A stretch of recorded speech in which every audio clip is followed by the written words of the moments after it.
Greg about some fun facts, and we'll get to know them and the personalities behind the names. Two, we're going to deep dive into some myth busters. As many of you know, every industry has perspective. Sometimes they're myths, sometimes they're truth. And today I'm going to ask the audience, these speakers actually, certain true or false statements, and they're going to share their perspectives about those myth busters about the institutional DeFi space as well. And last but not the least, we're going to do a deep dive today on Aave Arc and Compound Treasury and understand how the two builders are taking the approach to bring institutions to the world of DeFi, differing approaches in many regards, but also similar in many regards, and get to hear from these builders how they think about this space. So that's the rundown of the logistics. Hopefully, Twitter behaves well today. Last time we had some hiccups, but if anything goes wrong, we'll be back right here. So stay tuned if we run into any technical issues. With that said, let's get started. We are going to first get to know these builders. So I'm going to invite Stani. Everybody knows about you, Stani. We know your story, etc. But what I thought would be fun for people to know is something that we cannot guess about you from your LinkedIn or your Twitter. What can you share about yourself?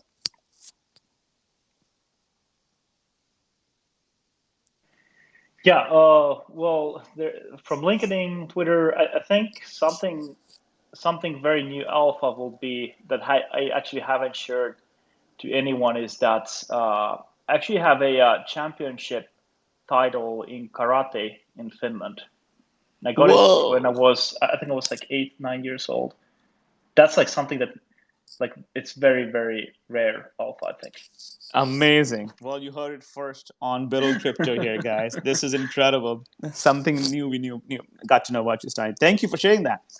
Um, Robert, let's go to you and get to know some fun fact about you that we wouldn't guess from LinkedIn or Twitter about you. Well, I'll give you two fun facts. The first one is that I'm a huge fan of the opera. I've been, a long time opera goer. I'm really into it. I have plans to see all the operas I haven't seen yet. I think it's the most interesting form of art. Second, and this is a newer fun fact, but I've recently started training to get better at chess, and I have been going through coaching so that eventually I can be quite good at chess, even though right now I'm relatively novice. So I'm trying to hone my chess skills every week. Amazing, amazing. I'm a big chess player as well. So one of these days we'll get to play some online chess together, Robert. I, I, I love It's chess I tournament. love chess. I love chess. I want to do a match with you, Robert, for sure. There you go. All we right, let's do guys, it. we have a match in the making here. We're gonna make sure we schedule that soon. This is gonna be epic. Uh, well, thank you both, and let's have Brett share some of his fun fact. I actually don't see Brett here as a speaker. Let's start with Greg while we get Brett on to the speaker series. Greg, Sure. share some fun fact about yourself.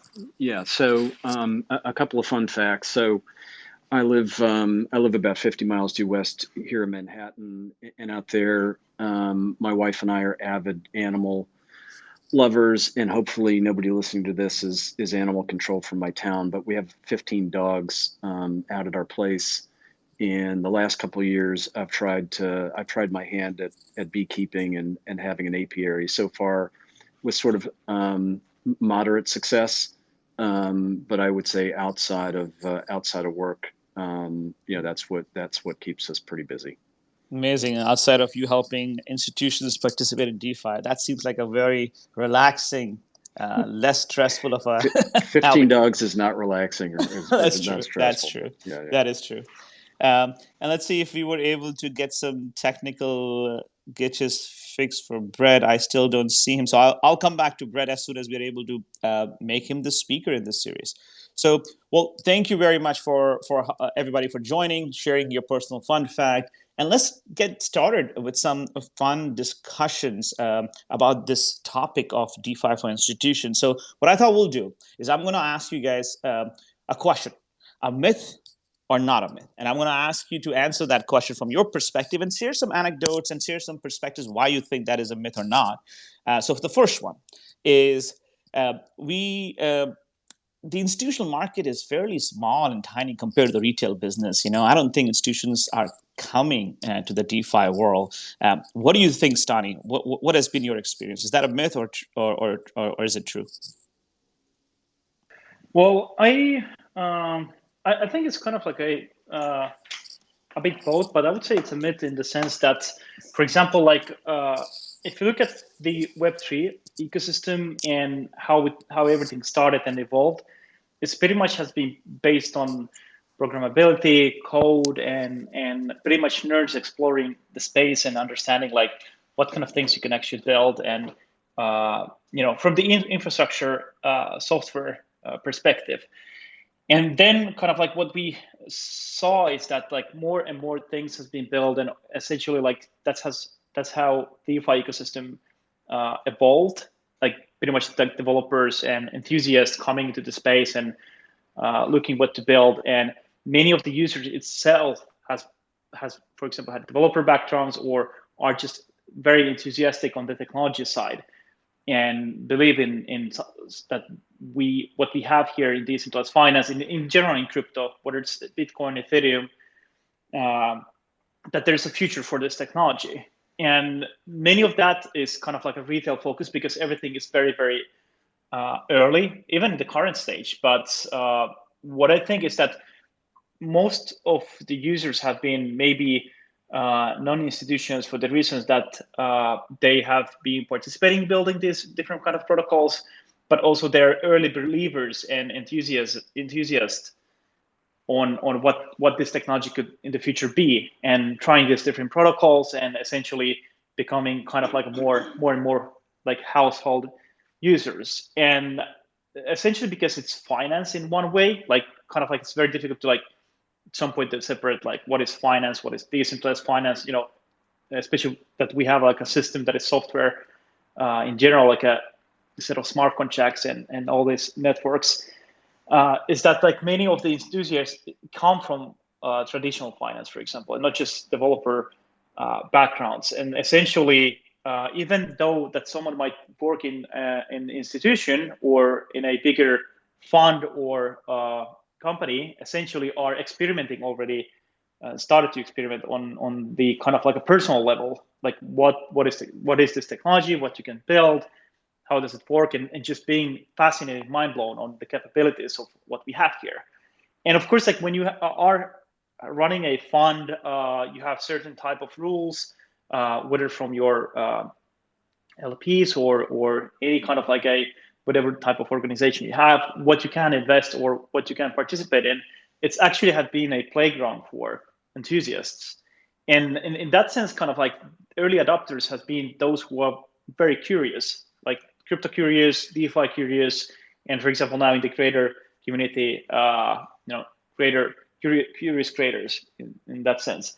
And then of course, like as people are becoming as individuals users of these various protocols, and peers are coming together and understanding that okay, maybe this is something that could actually used by anyone, and a larger fund, it starts to get more traction. People in the funds are starting to think like, well, there is sort of opportunity here.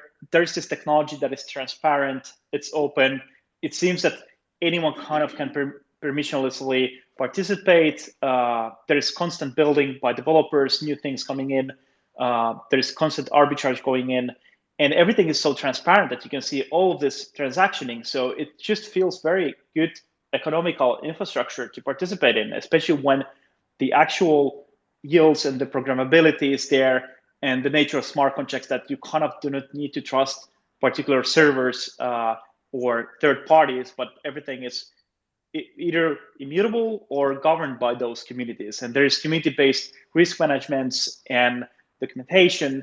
And it feels for the institutions that, okay, that maybe actually this could be a opportunity for institutions to also participate in. And I think like there are already institutions that are participating. They might not be in the very like traditional from, let's say, from the fintech space or from very traditional finance, even though there's already like movements coming in, but they might be already like a funds that have more greater understanding, let's say, about crypto lending, and basically these protocols are something very easy to understand them and also participate in. So we kind of like see more like maybe very native institutional users funds participating in the ecosystem. And what's kind of like more now interesting is that there's like this very big wider spectrum of institutions that are not partaking, but they could be participating either directly or in some sort of like a private market, which is pretty much like what the ARC market, which we discuss a bit more later, or what, for example, Compound is building on the treasury side, like indirectly over like a kind of like a distance. And this is like the key component here. Like liquidity is essential in finance. Mostly it's driven by large capital institutions that are aggregating capital, different kinds of sources. So the institutional component is very big. And essentially what we're doing here is we are actually showcasing that this technology is very scalable, it's very transparent, everything is auditable, and it's very easy to participate, and the rules are the same. So a fund that is participating from Singapore compared to a fund that is participating from, for example, from the UK or elsewhere, actually has the same accessibility, but also the same smart contract rules applies to them. So it brings kind of also like this interesting like markets perspective. And essentially what I believe is that like essentially this software infrastructure is very good for institutions, and over the time as like the security aspect is proven that these protocols are resilient, the communities are managing risk well, it starts to scale more towards like larger institutional crowd. So I think like there are institutions, but like the bigger definitely like usage will come from there in the future. But especially one thing to remember is that maybe behind of some of the institutions might be vast majority of just retail users. It might be a fintech that is just aggregating a lot of liquidity, or it might be, for example, just a fund that is managing funds, and part of those funds could end up into smart contract-based systems that we are building here. Yeah, incredible. Yeah, I think a couple of things you mentioned will be good to pick up as themes as we discussed AVR in the subsequent sections. I'm going to bring in Robert as well to answer this. Robert, what is your take? How do you think this is a myth or reality, and how do you view the institutions coming to the market? Yeah, so I think it's technically a myth, and becoming more of a myth, every year. I think institutional participation is small but growing. So, Ave and Stani alluded to this pretty well, which is all of this started off with retail and early adopters and individuals who were willing to explore very deeply.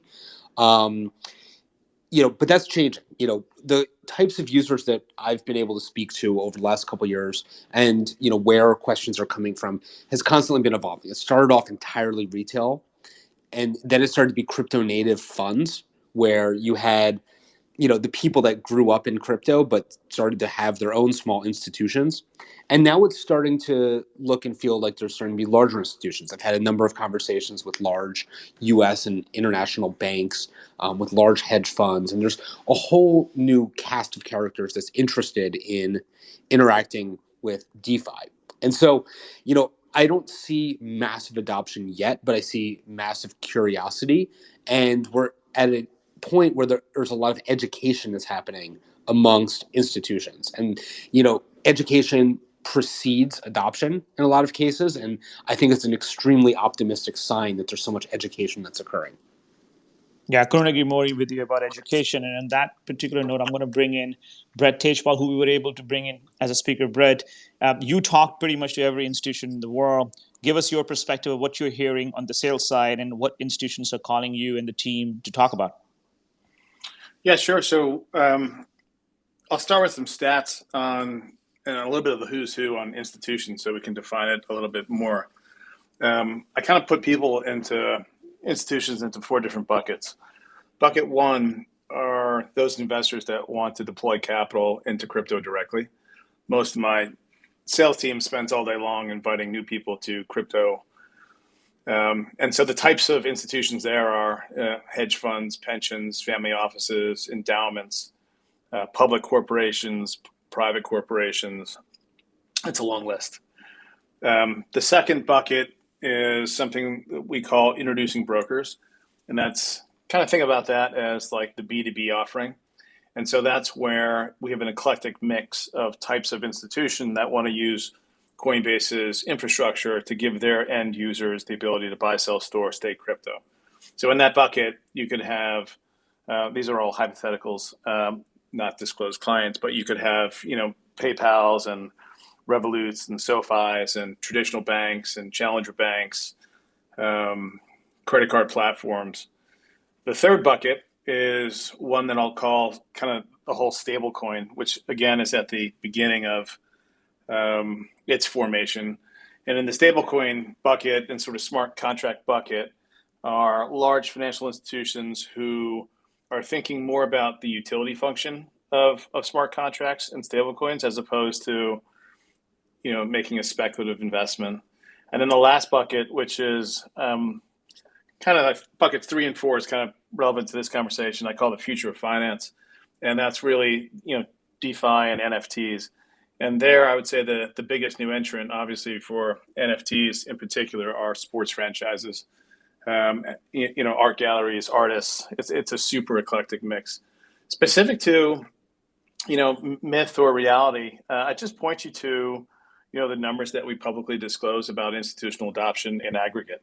It's not specific to DeFi, but, both our trading volumes, our custodial assets under custody, our transactional revenue have all pretty much 10x'd since last year. And so I think we have strong evidence on the fact that we're seeing a lot of institutional adoption really scale at pace. And to give you a stat, which is more applicable to the conversation today, of our largest institutional clients, about 75% of them own more than just Bitcoin. Of that crew, I would say 80% of those own ETH. And then of those 80% that own ETH, about 50% of that population owns other assets. And so usually when I say that, they say, well, which assets? I'm not going to answer that one. But it's really fun to see a very quick migration from initial deployment and sort of the liquid sort of Bitcoin ETH, and then a heck of a lot of curiosity to branch out from there very, very soon after their first deployment of capital. Yeah, I think those numbers are very clear indication that things are at massive scale now. And as Shani and Robert were mentioning earlier, even though we are in the early stages of DeFi, this trend line is pretty positive and aggressively growing. So maybe now let's shift gears and let's go into the details of Aave Arc and Compound Treasury. So what I'm going to do is, I think the two of you have taken a very interesting and different yet similar approach in many regards to how to tap into the institutional world. So what I love to do is invite Stani first to describe the approach that Aave Arc is taking, and then Robert, we're going to do the same thing about Compound Treasury, and then we'll go into the details of each of those things. So Stani, let's start with you. What if I'm an institution trying to participate in Aave Arc? How do I do that? Yeah, that's a good question. I maybe before telling a bit more about the Aave Arc, I just think like in a sense like what is important to acknowledge is that DeFi in its own kind of like characteristic is permissionless in its nature. So for example, that the idea of decentralized finance is that anyone can interact with these protocols in a decentralized fashion, meaning that once you have an Ethereum wallet, you have funds, you can transaction. And then of course you can create programmability. So for example, if you're a developer, you can create smart contracts that interact with multiple protocols, let's say Aave and Compound, and have some sort of yield aggregation or some other kind of like a functionality. So permissionless nature is about permissionless build and permissionless accessibility. And of course, like there is transparency and whatnot. And that's kind of like how DeFi is and should be. And then of course, like there's some institutions are participating on this already. And what we are trying to do at Aave is that we are creating this as a community, this like a separate market where you can deploy a completely new market, which is pretty much like the similar smart contract infrastructure that the Aave protocol and the Aave markets have now. But the difference is that there is so-called whitelister functionality, which means that the whitelister, it can be one, it can be multiple, and new whitelisters can be added by the Aave governance. And it means that the whitelisters can whitelist and blacklist addresses, for example, depositors, borrowers, liquidators, and create a separate market segregated from the current DeFi liquidity and create additional rules. For example, there might be additional rules that are agreed upon off-chain. How do you participate in that market? For example, some of the institutions have raised kind of like an idea that they want to participate in the current realm of where decentralized finance is, but they have maybe higher risk appetite from their compliance departments.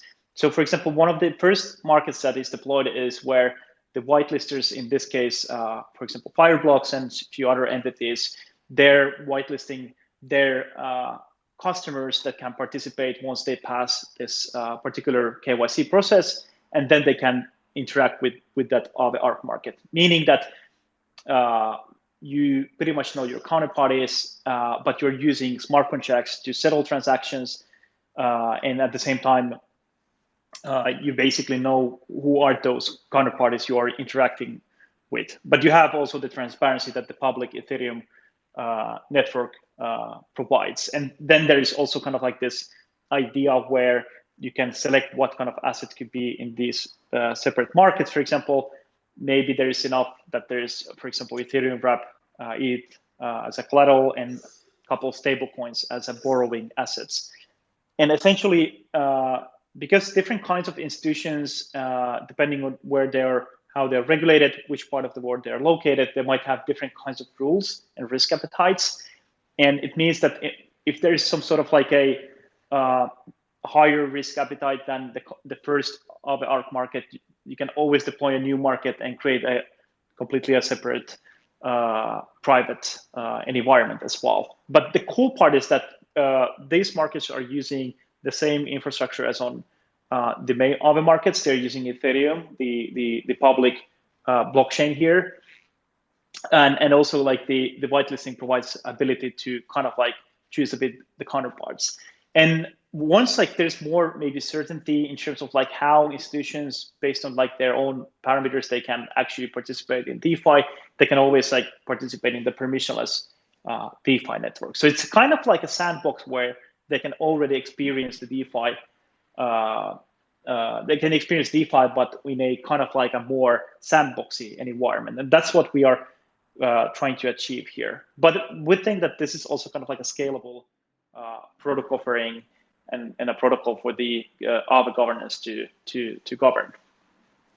Yeah, I think this is a fascinating approach you've taken where the underlying governance model is the same, but you can build permission markets or closed private markets as well using your KYB or KYC information, which is a big blocker / requirement from institution side. Help me understand, or help the audience understand how the governance plays with ball or not with the whitelisters that you described, because I'm imagining any whitelister over here is something like you mentioned Fireblocks. It could be in the future any MSB or money services business that can become whitelisters, as I understand it. Is that correct? Yeah, exactly. So essentially, what happens is that in the Genesis, there is 2 to 3 whitelisters. We'll start most likely from 2 in the beginning, and then we're expanding those whitelists depending on how new whitelisters are added by the governance. So the governance has pretty much role there because the governance isn't only kind of like choosing the whitelisters and creating rules also to the market, but they're also selling the kind of like a risk management for that particular market. So for example, what kind of loan to value ratios that market can have, what kind of interest rate formulas the Aave ARC market can have, and what other assets could be used as well. And in return, the governance collects also reserve factor in terms of like revenue back to the governance itself. So there's like incentives are aligned to create a market which is works well for the whitelisters and their users, and that healthy market generates also fees into the treasury. And at the same time, we have this feedback loop where that market has particular rules and essentially generates fees to the governance. And if the governance, for some reason, wants to create like a different kind of like a market than they first wanted to, or there's some sort of like a kind of like a different alignment with the whitelisters, there's always a risk that the users will walk or the whitelisters will walk and the kind of like a market stalls down. So there's like this feedback loop of incentives for everyone to keep the market as it's planned in the first place. Yeah, and I think the key elements that I understand is that the whitelister is responsible for all the burden of KYB and KYC, both at onboarding time, but also on an ongoing basis. Is that right? Oh, can you repeat that? I just lost you. Sorry. What I meant to say was, you bring these whitelisters into the ecosystem, and these whitelisters are involved in onboarding the borrowers, the lenders, making sure they are KYC'd and KYB'd, and they are responsible for bearing the responsibility of ongoing AML compliance, etc. as well. Is that right? Exactly, and especially emphasizing on the ongoing basis. Of course, like there's the onboarding period and the ongoing basis, then that is why it's not only about whitelisting, but blacklisting addresses and handling scenarios where there's some sort of like situations where you actually need to, for example, blacklist a particular participants. The market that is created the first ARC market in terms of institutions are quite well known in the space itself. So it's going to be quite small market in the beginning in terms of like the number of participants, but the volumes might be quite higher. So for us, it's more about experiment, like anything else in Aave is an experiment. But I'm pretty interesting to see like how this evolves and how this like adding new whitelisters in the future works, and what kind of participants are agreed joining that particular market, or whether some of the participants that are interested in this similar kind of like a private market will create completely their own. Now we have discussions, and we've been listening to different kinds of parties that are interested in from the institutional side, that there's going to be probably two different markets, one more kind of like a crypto native institutions, and then one more a bit more kind of like where the participants are more from traditional banking. Yeah, makes sense. So I think this is a very interesting approach that you've taken, Stani. I think let's bring in Robert as well, and talk about the approach that Compound Treasury is taking. Robert, I think your Compound Treasury's key value prop is dollar in, dollar out. And you don't have to worry about the complexity or the operations of the underlying protocol, and it's also a fixed rate as well as 4%, if I remember correctly, on USDC, while Aave Arc is variable rate as well. So we'd love to hear your approach and how you thought about this when you thought about building Compound Treasury. Yeah, thanks. So Compound Treasury is a financial product that is, as you mentioned, dollar in, dollar out, and it earns 4% on those dollars. And that 4% comes from the Compound protocol. But the Compound Treasury product does a couple things very differently that you can't get by interacting with the Compound protocol directly. So the first is that the interest rate is fixed, as you mentioned. It's 4%. It doesn't fluctuate on a daily basis.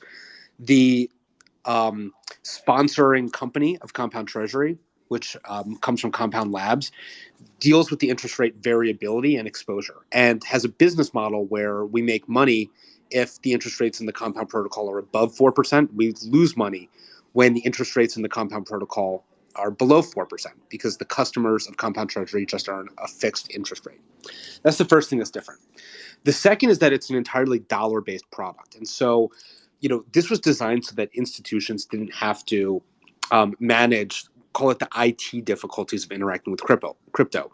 The number one complaint that we've always heard when we talk to institutions, whether they're crypto native or not crypto native, is the difficulty of managing private keys, interacting with this from custody, et cetera. And so to the customers of Compound Treasury, they're earning 4%, but without having to manage any private keys or the interactions with a protocol. And lastly, the biggest difference between Compound Treasury and interacting with the protocol directly is that Compound Treasury is only offered to accredited investors under Reg D and the SEC. So it's not available to every user or every customer. It's only for accredited institutions that go through a KYC and accreditation verification. So there's a couple differences between the regular protocol and Compound Treasury. And we think of this as creating the easiest possible on and off ramp to the protocol with this product. The next thing to understand is that the product is live. So it's currently operating in 4 US states today. We have customers signing up every day and every week, and these customers range from fintechs to neobanks to, wealth management businesses, to large banks. And it's a product that anyone can, essentially onboard to right now. There's not, a wait list. If you're operating in one of the states that we support, and customers are able to start using it today. Behind the scenes, I'll walk you through exactly how the product works. So when a customer onboards with Compound Treasury, they basically have US dollar instructions. So they're basically wiring or ACHing dollars using traditional financial rails. Those dollars, once they're received by Compound Treasury, become USD coin. And once they become USD coin, they're then supplied to the Compound protocol. And that's the entire process. It's all handled between us and our backend partner Fireblocks and our USDC partner Circle. And the process, operates unlike a traditional protocol during normal business hours, 5 days a week. And this is one of the biggest disadvantages of Compound Treasury is that it's not 24 hours a day, 365. It does operate under a normal set of hours because of the limitations of the U.S. banking system. And so that's the product. You can, if you're listening right now and you're an accredited institution, you can sign up for Compound Treasury at compound.finance/treasury.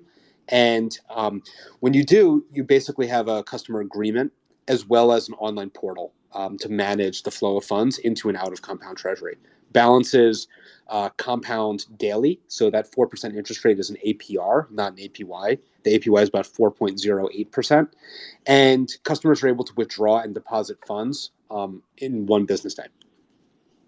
Yeah, I think that's great to know behind the scenes as well. I think the interesting thing in this, as I read your website and I talked to some of the institutions as well, is that it is a dollar in dollar out product. It speaks in the language that they understand today and they're comfortable with today, and they don't have to build any expertise to worry about, hey, what does governance even mean in a protocol? How do I participate over there, etc.? So is that an intentional choice of building something that has a front end, so to say, of a regular language that people understand versus in case of Stani's world, I mean, it's fully decentralized and it has a lot of nuances that you need to understand if you want to participate there. What's the reasoning behind that, or thinking behind that, rather? Yeah, I mean, you nailed it, but it was incredibly deliberate. A lot of businesses and institutions understand dollars. They are already set up to use them. They are very comfortable wiring money out.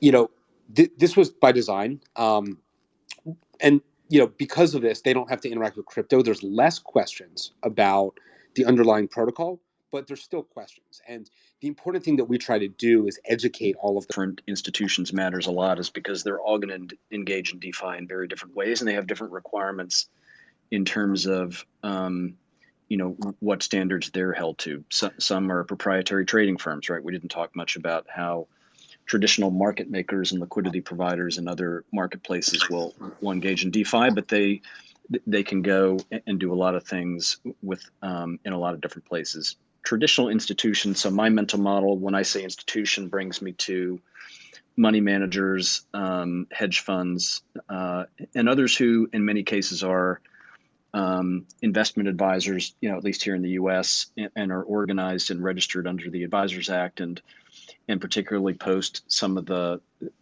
scandals and things that have happened, it's very clear that they're not allowed to sort of self-custody. And so we think one of the most important ways that Coinbase can enable this is to enable access to all the things that Robert and Stanley have talked about, but do it through the auspices of a qualified custodian and something that meets the standards of bank trust or or any of the other things that allow a fiduciary to do that. So we think there's really 3 primary ways that in the near term that our products will enable access. One is access to these protocols through our trust structure. The second is engaging in index trading and aggregation, and providing the sort of tools that we have in the world of centralized trading into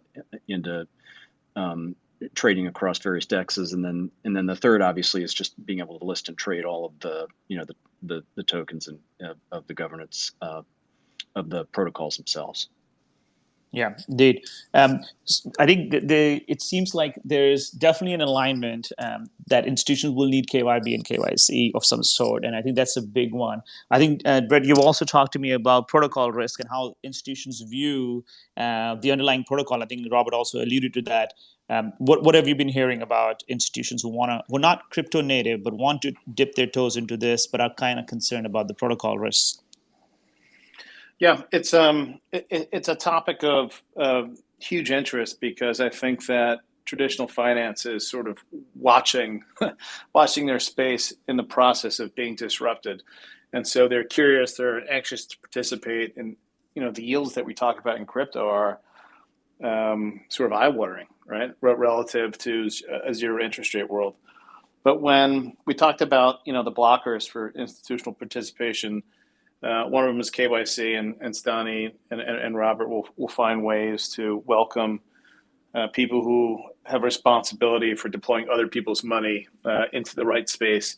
But the other one is protocol risk, right? And so if you're recently allocated to crypto, you've gone through probably a year-long process at your institution, teaching the institution, what and how crypto works, how to custody a digital asset, how to buy and sell, maybe even stake. But then this next frontier of DeFi participation brings with it new risks, and risks that perhaps they're not that well equipped to evaluate and assess. And so I think that there's a role for all of us to play in helping assess what protocol risk looks like, sharing agreement with us where perhaps maybe you take, we sort of intermediate the access to DeFi. We're the on-ramp to DeFi. We'll take some risks, and for that, maybe a small part of yield generation activities as an example. And so those are things that I've been asked a couple different times, and this sort of advisory and teaching role we've been doing more and more of. So I think we should all sort of capitalize on the interest and enthusiasm and do what we can to get these sort of blockers out of the way and facilitate more direct adoption of DeFi. Yeah, made total sense. I think the more education. Back to something Stani said at the very beginning, and something you just said, Sanchin, which is the pace at which I think often we see traditional institutions beginning their journey not in DeFi, but the speed with which one becomes curious once you enter the space is often measured in weeks or months, not years. And I think therefore this sort of wave of activity that we saw at the end of 2020 coming into 2021, just the frequency of requests for education, the frequency for like, hey, I'm now sort of across this bridge, help me understand what else I can do here, has been pretty staggering from my point of view. Yeah, I think they come for Bitcoin, but they stay for DeFi. That should be the new T-shirt line. All right, let's go back to Stani. Stani, I've been very fascinated by the fact that the underlying protocol governance still plays a role, even if those what you call whitelisters can create private markets, can create closed-end markets where both sides of the parties are KYB'd. Help me understand how you think there could be sort of, say, the incentives of the whitelisters align with the overall ecosystem. I also read that they also have some sort of a veto right as well. So I want to dig a little bit into that and help understand for the audience how all of this works behind the scenes. Yeah, definitely. I would also like to touch base on that kind of like a protocol risk question. Yeah, please do. And why don't you answer that first? Yeah, because I think kind of like what we have seen, like DeFi is amazing for many reasons, but one of the reasons is that it creates like this pure direct access channel to build anything you ever could imagine, as a developer or product person or whatever you like kind of like wherever you come from, what kind of a background, and just build new, not just like financial protocols and primitives, but anything that you can imagine that could be on the blockchain. And in that sense, it means also that we have protocols that are built in very, I would say, kind of like in terms of like with a high quality software, and in the intent that at some particular beautiful day, like these protocols will be used by hundreds of millions of like people by underlying like software stack, and many of the actual protocols out there that has gained most of the so-called TVL traction are built in they're designed that way. They're very simple. Most of the protocols are very, very simple. They're doing some particular one thing, and they have scalability in mind. But at the same time, we are in an ecosystem where anyone can actually, in a sandbox way, build things and experiment and see how those kind of like a primitives will work. And this whole thing is DeFi. End of the day, as long as the software is either immutable or governed by their communities, and there is like decentralization. So that's pretty much like what the ecosystem is all about. And then the risks differentiate quite a lot. So you have the experimentations. Some of them get a lot of traction and a lot of network effects, and that doesn't mean necessarily that it's purely safe. There's always risk involved, and as more time passes on, these older protocols start to mature more. I mean, at Aave we have 5 different bigger protocol audits. We've done formal verification. The same thing with the compound protocol. So like, it's just like a big space, but also it doesn't mean that all of the risk is in the same level. So that's like something that I definitely want to also highlight, like what is the status of the whole like institutional DeFi, and understanding the space, that something that is attractive in terms of yield, network effects, and community building might not actually correspond the protocol risk of the underlying network there. And in case of the actual kind of like of our market, the governance participation, of course, the market infrastructure can be deployed even without the governance. But the point of the governance is always to kind of like have someone to manage the risk behalf of entities, and doing that in a very open, transparent, in a democratic way, with members that have some sort of stake in the governance itself and these protocols.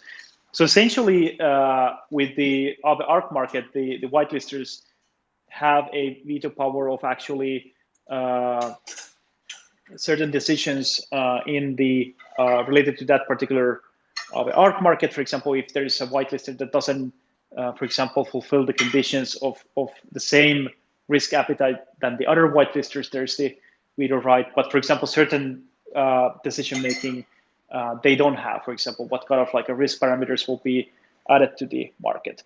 But nothing actually stops to take the code and edit it in a way that you might not have the governance. But the governance is where the value counts, because that's the community that particularly sells that risk management to the protocol itself and manage the risk. And these protocols where you have collateral assets, and especially where markets are volatile and prices are moving all the time, like that particular component is very important. But essentially, it's kind of like a feedback loop we want to see that will, and it's a big experimentation actually, will this private market function in a way where you have also governance, and how this combination will end up looking like. So it's more of an experimentation for us than anything else, as anything we work on Aave. Yeah, absolutely. I think experimentation is the way out over here. I think the way I've been thinking about both of these approaches is like, you have one approach where you can actually go all the way to the deep end of DeFi and experiment, try it out as a whitelister or a money services business who want to participate there. The other is it's like, hey, we abstracted every complexity of the protocol from you, and you just worry about the dollars you have and the interest you're earning. And so it's really good experimentation that our industry is doing, and we'll see how we evolve from this point onward. So good to hear different perspectives. Good to hear how institutions will be participating in it, and what bets you guys are making to experiment these things as well. To be conscious of everybody's time, we try to keep this session down to 1 hour. In the last 8 minutes, we'll do the last closing rounds of this session. question where we asked the speakers if they had a crystal ball and they had 365-day view of the world, which is a year from now, where do we see the institutions and DeFi participation of those institutions land? So it's more of a prediction game, where I want all of you to stare in your crystal balls that you have and try to tell the audience where you think if we were to meet again a year from now, we'll talk about DeFi for institutions, what would the world that we'd be living in? So we'll start with Robert and ask him for a bold prediction of where he thinks this market will evolve for the next year. Yeah, that's a great question. So, I think it's important to understand that, the unit of time being 1 year. DeFi barely existed, a year ago. It was very small compared to what it is today. And, DeFi really was only created about 3 years ago. It's amazing how much, our society and community has built in such a short amount of time. So I think in 1 year, the important thing to remember is that DeFi is going to grow a lot and it's going to change a lot. And, the minds of institutions have obviously started to open up towards DeFi, but I think the most important thing that I expect and predict for the next year is that we're going to have protocols and systems that people can't even imagine right now. There's going to be new things launched that don't exist yet, and the ways that people think about what DeFi is are going to evolve. And so I think in a year we're going to see institutions that are still playing catch up. They're learning about all the new things that are happening, but have started to coalesce around the things that have been around the longest and that have been working safely and securely for the longest period of time. Things like Compound and Aave, and systems that are old, because there's going to be so much that's new. Absolutely. I couldn't agree more. As more and more people gravitate towards these protocols, more and more confidence increases, and people will definitely latch onto that as well. Let's go to Greg. What is your crystal ball prediction for the year? Yeah, great question. I think, just remarking back on, as you said at the beginning, Sanchin, our company joined Coinbase a year ago, and, we experienced this sort of wave of interest in 2020 that just took us on this exponential path. And so if I were to project that forward a year, I'm hard pressed to give sort of hard numbers, but in terms of assets overall moving into crypto, and therefore, given what I also said about almost immediate interest from the curious about DeFi, I think we'll continue on in this sort of exponential pace. The areas that are starting to trickle in, where I think it's sort of the next wave is thinking about the next iteration of asset management and how that looks in the DeFi space, the onboarding of DAOs as clients and the legal treatment of those. Like, I think we're going to face a whole lot of new legal challenges and things like that are going to be super interesting and fun to navigate. But I guess my core prediction here is continued exponential growth. Sancho. Thank you. We'll go to Brett, and then we'll end this session with Stani. Brett, what is your prediction? I think you asked the right people the right questions on product, on the formation of the market. I'm more of a practitioner, so once everyone else builds it, I try to help scale it. So my bold prediction is that for this asset class to grow, it's super capital inefficient, and we don't have a derivative market. So however we measure financing and derivative activity, I think they'll easily surpass 10x what they are today, because it's important for those markets to form to invite more institutional capital in. And I hope that a large part of that activity is actually conducted in some way, shape, or form on DeFi. Yeah, and then derivatives market will be big, and I'm really looking forward to see how that landscape evolves. So, Stani, we will put you on the hot seat and have you the last person to give us the prediction. Look forward to hearing what you have to say. Yeah, very interesting predictions from everyone, and I kind of like think that those are the main points. Maybe I would predict that over the year we'll see the Coinbase Lend product come back to the existence. Maybe that could be a very interesting prediction for now. That is a really good one. I did not expect that, but that's a really good prediction. I really like that, Stani. Well, thank you everybody. Thank you for joining today. And thank you for taking the time to talk about this topic. As you know, these sessions can go on for hours. There's so much to uncover here. So we'll try to bring these builders again in the future and keep deep diving into the specific nuances of building great DeFi products. But for today, thank you very much for joining. Really appreciate Stani, Robert, Brett, and Greg taking the time to join as well. And we will see you next time, same time next week, with a different set of builders talking about a different set of concepts and how to make crypto be more and more mainstream. So looking forward to that. Thank you, everybody, for joining. With that said, we'll be over and out. Thanks, everybody. Thank you. Thanks. Thank you.